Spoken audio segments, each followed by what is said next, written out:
Kehidupan Hana mengajar kepada saya bahwa doa yang efektif, doa yang mendatangkan jawaban Tuhan, doa yang akan dikabulkan oleh Tuhan, bukanlah doa yang berdasarkan kepada kefasihan lidah kita.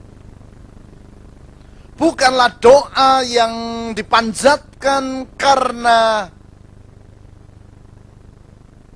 teraturnya dan indahnya kata-kata yang kita panjatkan kepada Tuhan.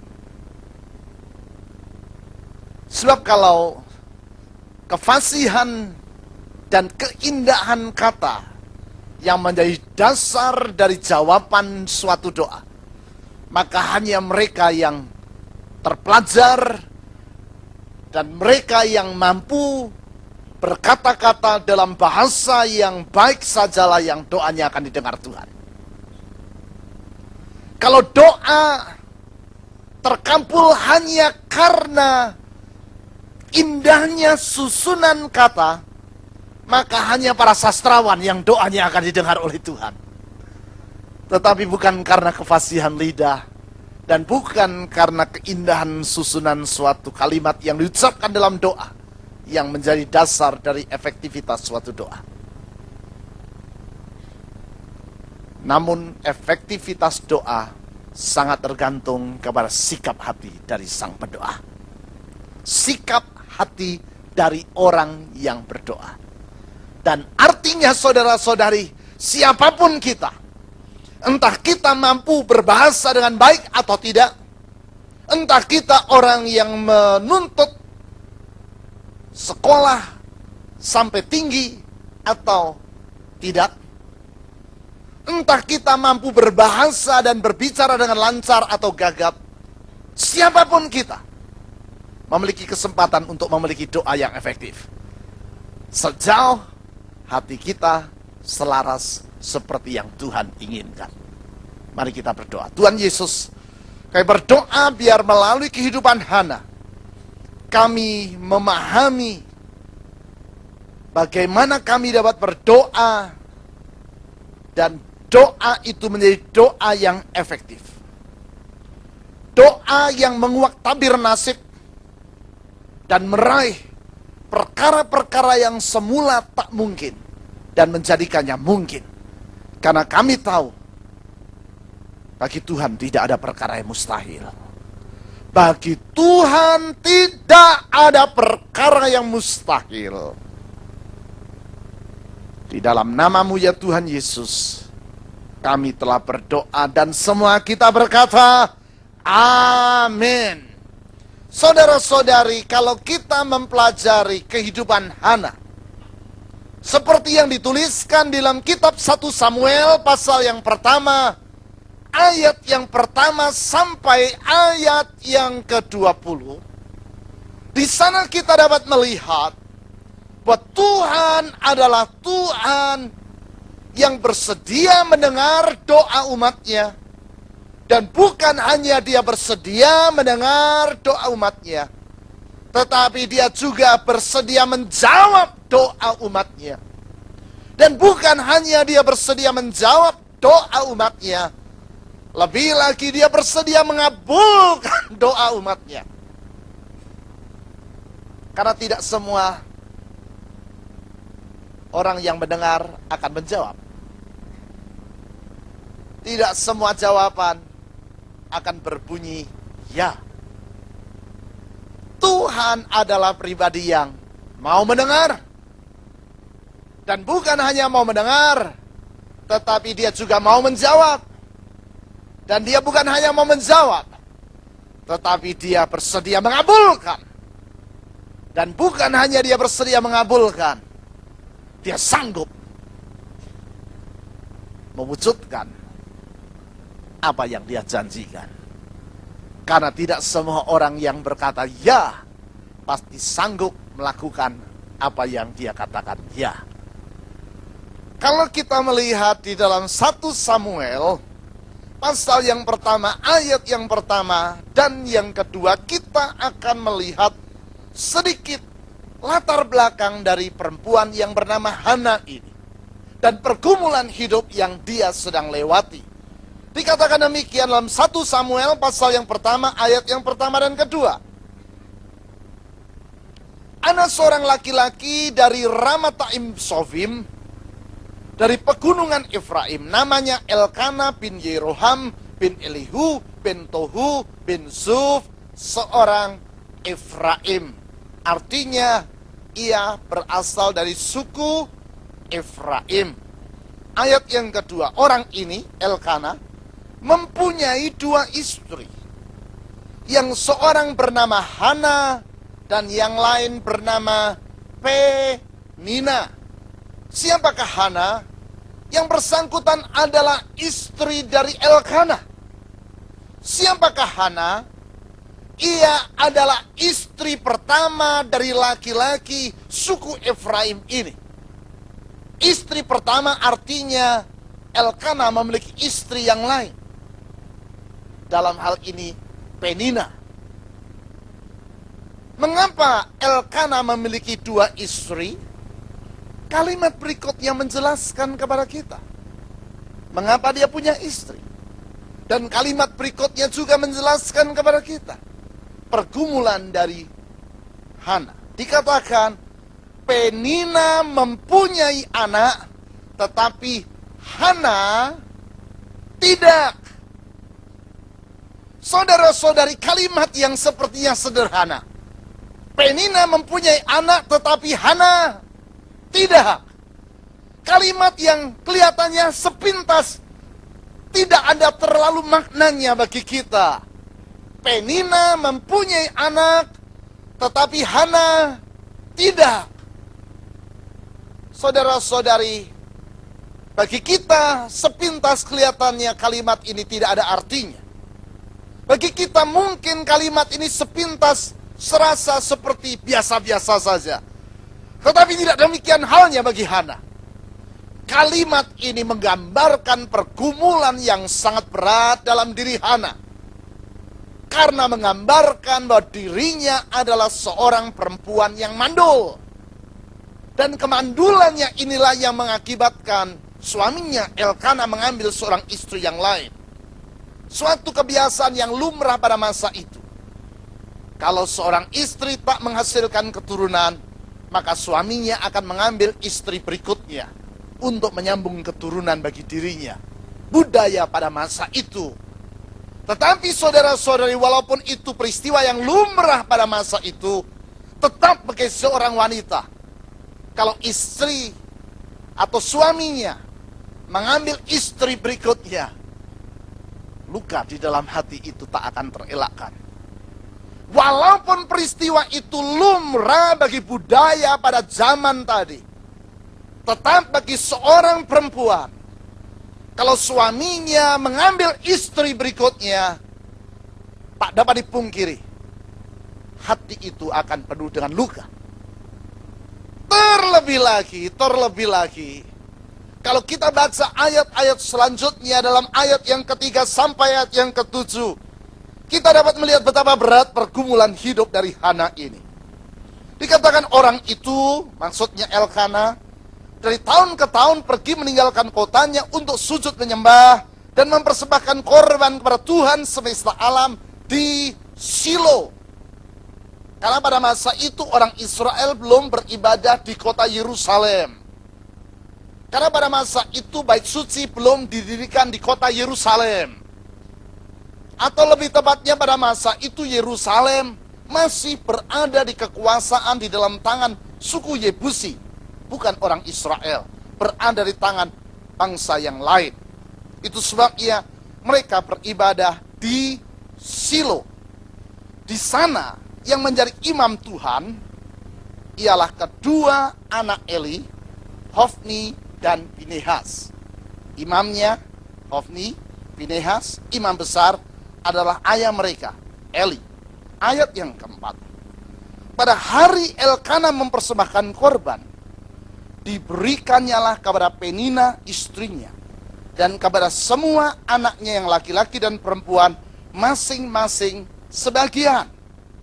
Meskipun ia mengasihi Hana, ia memberikan kepada Hana hanya satu bagian, sebab Tuhan telah menutup kandungannya. Pada masa itu, saudara-saudari, orang beribadah kepada Tuhan dengan mempersembahkan korban yang dibakar.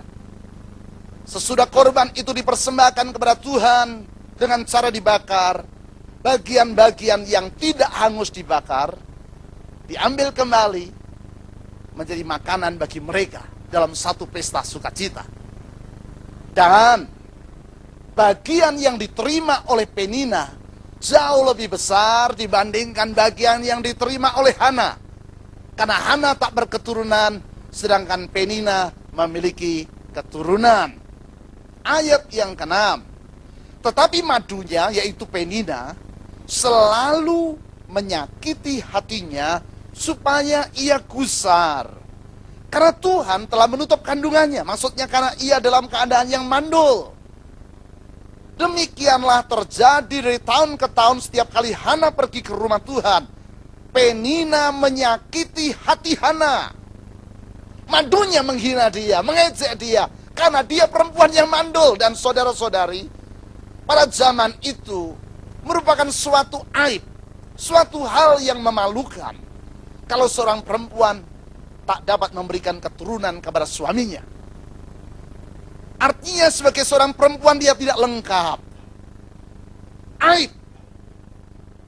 Di hadapan masyarakat dia direndahkan. Bukan hanya secara sosial dia direndahkan, secara batiniah ia menderita karena Penina, madunya, terus menyakiti dan menghina dia. Sehingga dalam ayat yang ke-7 dikatakan demikian. Demikianlah terjadi tahun ke tahun, setiap kali Hana pergi ke rumah Tuhan, Penina menyakiti Hana sehingga ia menangis dan tidak mau makan. Sedemikian sedih hati dari Hana, sedemikian sakit hatinya, sedemikian tertekan jiwanya, sehingga bukan hanya dia menangis, bahkan sampai ia tidak mau makan. Di dalam keadaan sedemikian wajar kalau Hana semisal akan mengharapkan suaminya Elkana mengerti keadaan dirinya. Elkana mau memahami pergumulan hidupnya. Tetapi kalau kita baca ayat yang ke-8, nampak di sana suaminya Elkana tidak menyelami dan memahami pergumulan hidupnya. Itu sebabnya dalam ayat yang ke-8 dikatakan, lalu Elkana suaminya berkata kepadanya, Hana, mengapa engkau menangis dan mengapa engkau tidak mau makan? Mengapa hatimu sedih? Suatu pertanyaan seorang laki-laki yang bodoh, yang tidak mau mengerti pergumulan istrinya, dan tidak dapat menyelami hati dari istrinya. Dan dia berkata demikian, bukankah aku lebih berharga bagimu daripada 10 anak laki-laki? Saudara-saudari, saya coba kembali daftarkan pergumulan hidup Hana. Yang pertama, dia mandul. Yang kedua, suaminya mengambil istri yang lain. Yang ketiga, madunya, Penina, istri kedua dari suaminya ini, suka dan selalu menghina, mengejek, menyakiti hatinya. Yang keempat, dia melihat walaupun suaminya mencintai dia, tetapi toh Penina, madunya, mendapatkan bagian yang lebih dibandingkan dirinya, sang perempuan mandul ini. Dan yang kelima, suaminya tidak dapat menyelami perasaan dirinya. Artinya dia harus menanggung penderitaan itu seorang diri. Artinya dia harus menanggung aib itu seorang diri.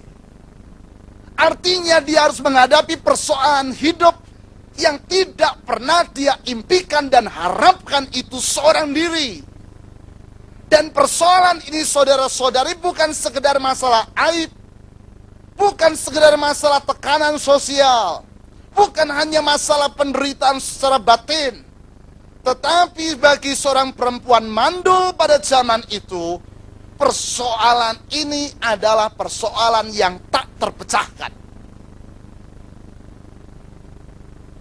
Karena pada zaman itu, mandul adalah persoalan yang terpecahkan. Tak ada jalan keluar bagi Hana.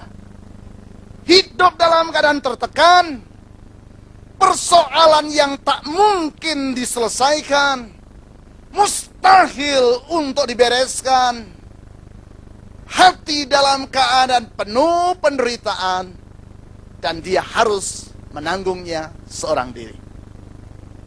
Kalau itu yang sedang saudara alami hari ini, kalau itu yang sama juga saudara sedang lewati hari ini, mustahil penderitaan yang menyiksa batin, dan saudara harus menanggungnya seorang diri, mustahil untuk terselesaikan.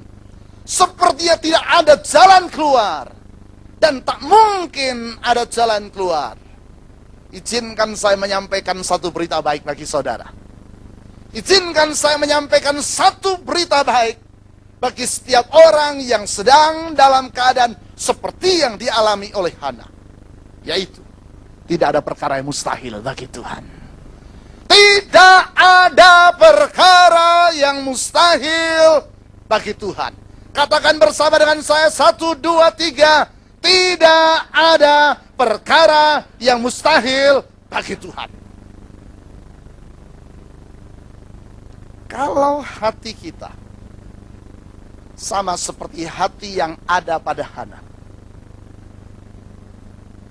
hati yang berdoa seperti hati yang kita lihat di dalam diri Hana, yang dicatat dari ayat yang ke-9 sampai ayat yang ke-18, kita akan melihat pertolongan Tuhan terjadi dalam hidup kita. Hati yang digambarkan dari ayat 9 sampai ayat yang ke-18 di dalam 3 sikap. Yang pertama, berserah sepenuh kepada Tuhan. Yang pertama, berserah, pasrah kepada Tuhan. Sadar bahwa tidak ada jalan keluar lain yang boleh dia harapkan, dan tidak ada sandaran lain yang dia boleh harapkan kecuali hanya kepada Tuhan. Di dalam keadaan terjepit, di dalam keadaan tidak ada lagi jalan keluar, dia berharap kepada Tuhan dalam satu seruan dalam bentuk nasar. Nasar artinya janji kepada Tuhan. Janji.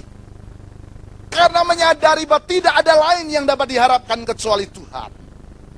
Satu seruan dalam bentuk janji kepada Tuhan, karena sadar dalam keadaan yang terjepit, tak mungkin ada jalan keluar, dia melihat hanya Tuhan tempat di mana dia boleh berharap. Itu nazar. Janji kepada Tuhan yang lahir dari hati yang dalam keadaan terjepit dan penuh penyerahan diri kepada Tuhan. Ayat yang ke-9 sampai ayat yang ke-11 mencatat nasar yang diucapkan oleh Hana. Nasar artinya janji kepada Tuhan. Ayat 9. Pada suatu kali, setelah habis makan dan minum di Silo, berdirilah Hana, sedang Imam Eli duduk di kursi dekat tiang pintu bait suci Tuhan. Dan dengan hati pedih, ia berdoa kepada Tuhan sambil menangis terseduh-seduh. Perhatikan, ia berdoa sambil apa saudara? Menangis. Menangis bagaimana? Terseduh-seduh. Artinya menangis dengan segenap hati. Kemudian bernasarlah ia. Katanya, Tuhan semesta alam, jika engkau sungguh-sungguh memperhatikan sengsara hambamu ini, dan mengingat kepadaku dan tidak melupakan hambamu ini, tetapi memberikan kepada hambamu ini seorang anak laki-laki, maka aku akan memberikan dia kepada Tuhan seumur hidupnya, dan pisau cukur tidak akan menyentuh kepalanya. Ia bernasar, Tuhan, kalau engkau mengingat aku dan mendengar doaku dan mengabulkan permohonanku, walaupun seperti yang mustahil. Mustahil bagi aku perempuan yang mandul untuk berketurunan. Tetapi kalau engkau mendengar, mengingat, dan mengabulkan doaku, dan memberikan kepadaku seorang anak laki-laki, ini nasarku. Aku persembahkan anak ini kepadamu. Menjadi seorang nasir. Nasir artinya orang yang dinasarkan untuk disembahkan dan menjadi milik Tuhan. Nasir artinya seorang yang dikhususkan untuk hidup melayani Tuhan. Dan tanda kenaziran pada zaman itu adalah rambutnya tidak akan dipotong. Sebagai tanda bahwa orang ini adalah milik Tuhan sepenuhnya. Hidupnya hanya bagi Tuhan. Dan Hana berkata, kalau Tuhan engkau berikan kepadaku dan jawab doaku yang mustahil ini, maka anak yang kulahirkan akan menjadi seorang nasir bagimu. Satu seruan di dalam penyerahan diri dalam situasi yang terjepit. A desperate prayer. Doa yang lahir dari seruan hidup penuh penyerahan diri karena tidak ada jalan keluar yang lain. Itu yang pertama. Sikap hati yang kedua yang kita lihat dalam diri Hana, dia bukan hanya berdoa dalam suatu doa yang desperate, dalam doa yang penuh penyerahan diri, tetapi lebih jauh dia berdoa dengan gigih, seakan-akan dia tidak lagi memperdulikan keadaan sekitarnya, seakan-akan dia melupakan lingkungan sekitarnya, hanya dia dengan Tuhan. Dalam kegigihan dia berdoa. Dikatakan dalam ayat selanjutnya, ayat yang ke-12 sampai ayat yang ke-16 sebagai berikut. Ketika perempuan itu terus menerus berdoa di hadapan Tuhan.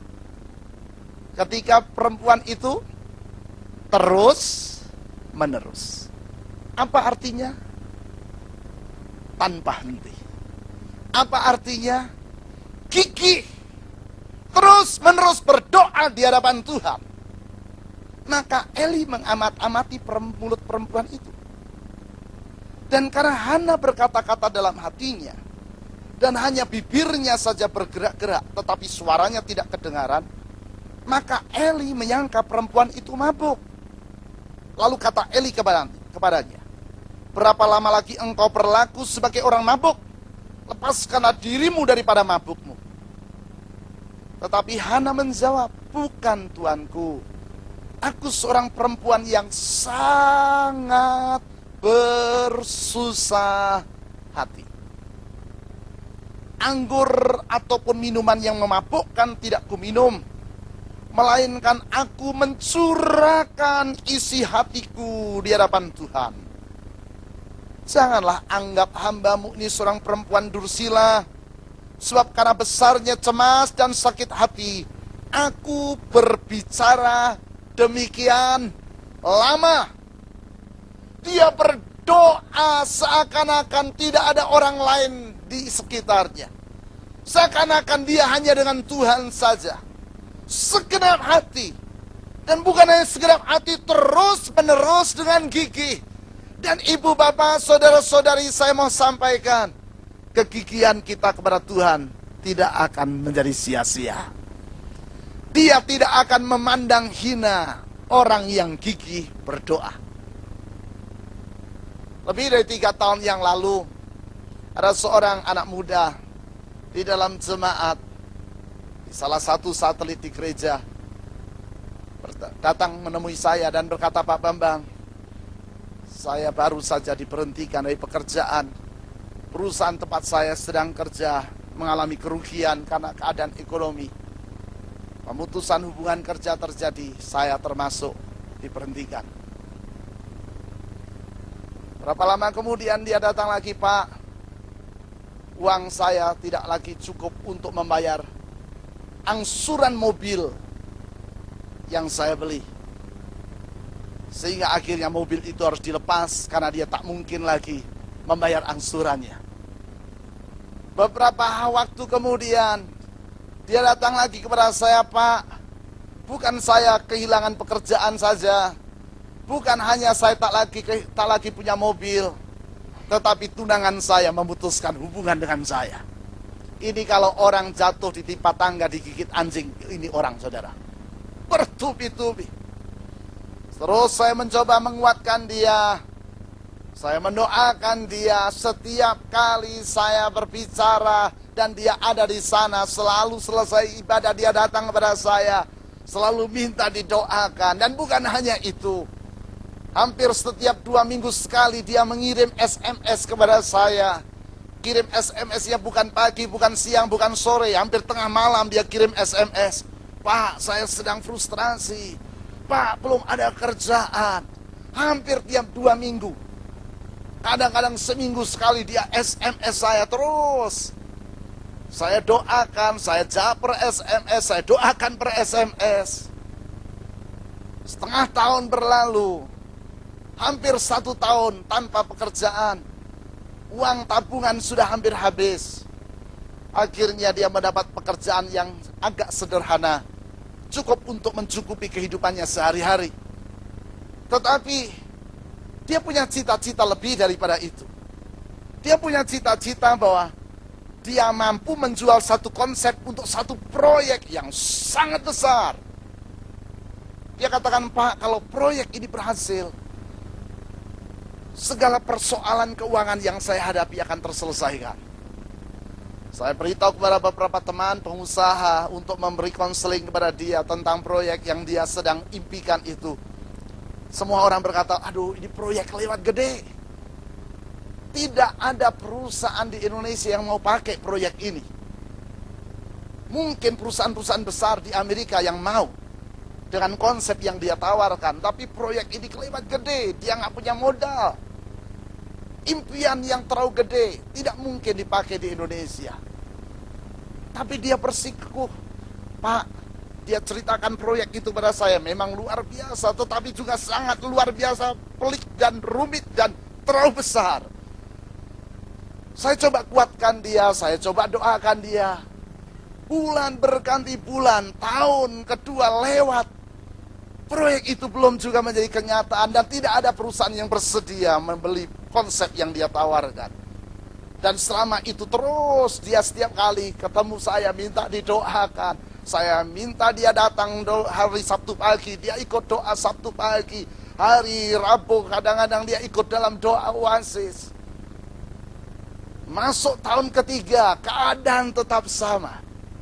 Sampai kepada bulan lalu.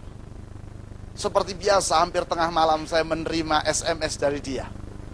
Kali ini dia berkata, Pak Bambang, biasanya saya minta didoakan untuk membagi beban. Tetapi kali ini saya mau membagi sukacita. Konsep saya telah dibeli oleh satu perusahaan. Proyek saya deal, kata dia. Saya katakan langsung dengan segera saya jawab. Berhenti doa? Saya tanya begitu. Tidak mungkin saya bisa berhenti doa, Pak, dia katakan. Karena saya tahu kalau proyek ini berhasil, ini karena kemurahan Tuhan. Pertanyaan saya yang kedua kepada dia, sesudah saya tanya, masih terus doakah? Pertanyaan kedua, itu deal hanya baru ngomong atau sudah teken kontrak? Dia jawab lagi, kontrak sudah ditandatangani, Pak. Proyek ini 100% deal. Saya tahu, saudara, kalau kita gigih berdoa, Tuhan tidak akan pernah memandang rendah kegigihan kita dalam berdoa. Kalau kita bersikukuh dalam doa, kegigihan kita dalam doa tidak akan pernah mengecewakan. Kegigihan kita dalam doa tidak akan mengecewakan. 5 orang yang berkata amin. Kegigihan kita dalam doa tidak akan mengecewakan. Yang ketiga, 1, hati yang penuh penyerahan kepada Tuhan. 2, hati yang gigih dalam doa. Ketiga, hati yang memohon dalam iman. Iman artinya percaya bahwa Tuhan sanggup menjawab doa. Iman artinya dalam hal ini percaya bahwa Tuhan setia kepada apa yang Dia janjikan. Sehingga walaupun kita belum melihat jawaban doa itu, tetapi iman membuat kita yakin bahwa doa itu pasti akan dikabulkan.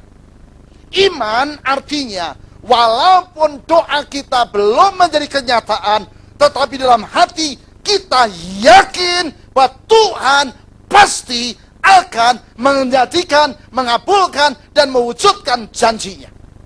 Itulah yang diungkapkan dalam catatan 1 Samuel pasal yang pertama, ayat yang ke-17 dan 18. Jawab Eli, imam besar di Silo, kepada Hana, pergilah dengan selamat, dan Allah Israel akan memberikan kepadamu apa yang engkau minta daripadanya.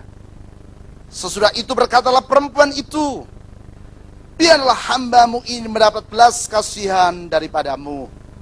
Lalu keluarlah perempuan itu. Sudahkah doanya dikabulkan? Sudahkah doa dari Hana menjadi kenyataan? Apakah pada waktu dia keluar dari rumah Tuhan di Silo, dia sudah mengandung? Belum. Tetapi, walaupun belum menjadi kenyataan, dikatakan di sini, ia mau makan dan mukanya tidak muram lagi. Mengapa tidak lagi dia bersedih? Mengapa wajahnya tidak lagi dalam keadaan menderita? Mengapa wajahnya tidak lagi muram tetapi berseri-seri? Karena dia percaya bahwa Tuhan yang berjanji sanggup melaksanakan janjinya dan setia kepada janjinya. Itulah iman. Iman artinya percaya bahwa Tuhan sanggup dan setia kepada janjinya walaupun itu belum menjadi kenyataan. Itulah iman. Saudara-saudari, sikap hati yang seperti ini, berserah sepenuh kepada Tuhan, gigih dalam berdoa, dan penuh dengan iman, tidak akan mengecewakan. Tak heran di dalam ayat yang ke-19 dan 20 lebih jauh ditulis sebagai berikut. Keesokan harinya bangunlah mereka itu pagi-pagi, lalu sujud menyembah di hadapan Tuhan. Kemudian pulanglah mereka, Elkana, Hana, Penina, dan anak-anak dari Penina ke rumahnya di Rama. Ketika Elkana bersetubuh dengan Hana istrinya, Tuhan ingat kepadanya. Ayat 20, maka setahun kemudian mengandunglah Hana dan melahirkan seorang anak laki-laki. Ia menamai anak itu Samuel. Samuel artinya Tuhan mendengar. Ia beri nama anak ini Tuhan mendengar. Mengapa demikian? Sebab katanya, aku telah memintanya daripada Tuhan, dan Tuhan mendengar permintaannya. Saya mau katakan sekali lagi, saudara-saudari, kalau kita berdoa dalam penuh penyerahan diri, tanpa lagi bergantung kepada yang lain, hanya kepada Tuhan, dalam penyerahan diri, dalam keadaan terjepit, tidak lagi mampu bergantung dan berharap kepada yang lain kecuali pada Tuhan, gigih dan dalam iman, sikap hati yang melahirkan doa itu tidak akan dikecewakan oleh Tuhan.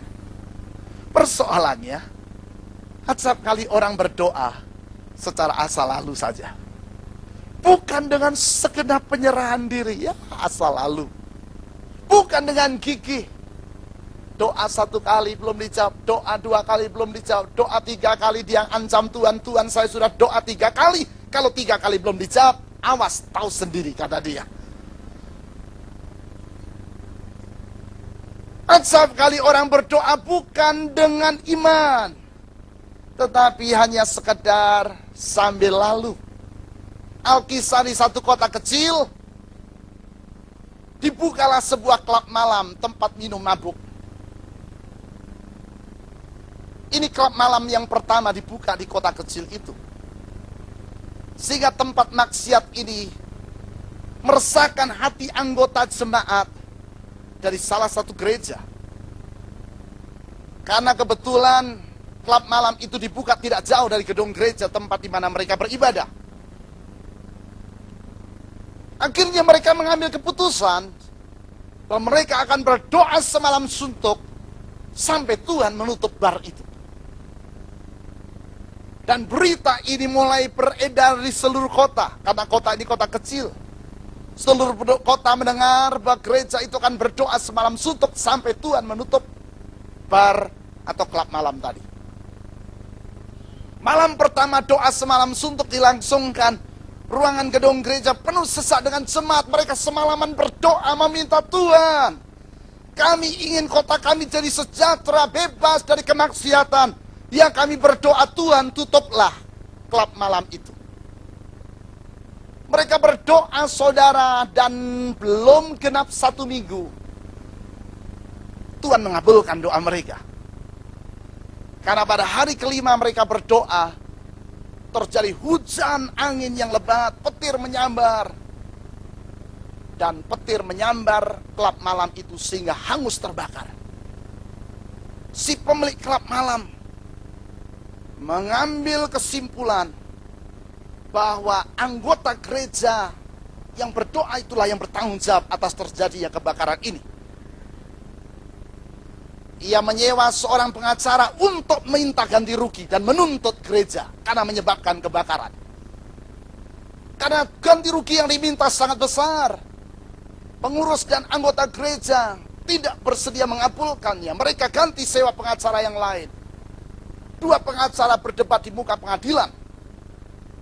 Pengacara klub malam bersikeras kalau ini terbakar klub malam ini gara-gara tanggung jawab dari anggota gereja.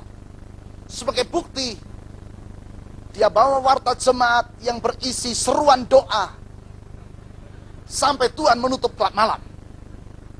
Pengacara gereja tentu saja menolak itu. Dia bersikeras kalau klub malam itu disambar petir sehingga terbakar, itu kebetulan karena peristiwa alam, bukan tanggung jawab anggota gereja. Mereka berdebat keras. Sesudah mendengar perdebatan, akhirnya hakim menyampaikan kesimpulan. Hakim berkata, sesudah saya mendengar sanggahan dan tuduhan dari kedua pengacara, maka pengadilan mengambil kesimpulan bahwa pemilik klub malam ini sangat percaya akan jawaban doa, sedangkan anggota jemaat tidak percaya akan jawaban doa. Saudara-saudari, seringkali kita juga begitu. Berdoa tapi tidak percaya akan jawaban doa. Izinkan saya pada hari ini mengambil kesimpulan. Kalau saudara sedang di dalam keadaan terjepit seperti Hana, menghadapi situasi yang sepertinya tidak mungkin dan mustahil, ingat, pandang Tuhan, tidak ada perkara yang mustahil bagi Dia. Kalau kita datang kepada Dia dengan segenap hati, dalam penuh penyerahan, gigih dan iman, doa yang seperti itu tidak akan sia-sia di hadapannya. Kalau selama ini saudara hanya berdoa asal lalu, ambil putusan hari ini, saya tidak lagi mau berdoa asal lalu. Kalau selama ini saudara berdoa ala kadarnya, ambil putusan hari ini, saya mau memiliki hidup doa yang sungguh-sungguh. Doa yang sungguh-sungguh. Satu jalan yang Tuhan berikan kepada setiap kita untuk dapat berbicara kepada Dia. Dan bukan hanya berbicara, tetapi Dia akan mendengar doa kita. Bukan hanya Dia mendengar, Dia akan menjawabnya. Bukan hanya Dia menjawab, Dia akan mengabulkannya. Dan bukan hanya Dia katakan ya, tetapi Dia akan mewujudkannya Karena sungguh tidak ada perkara yang mustahil bagi Tuhan.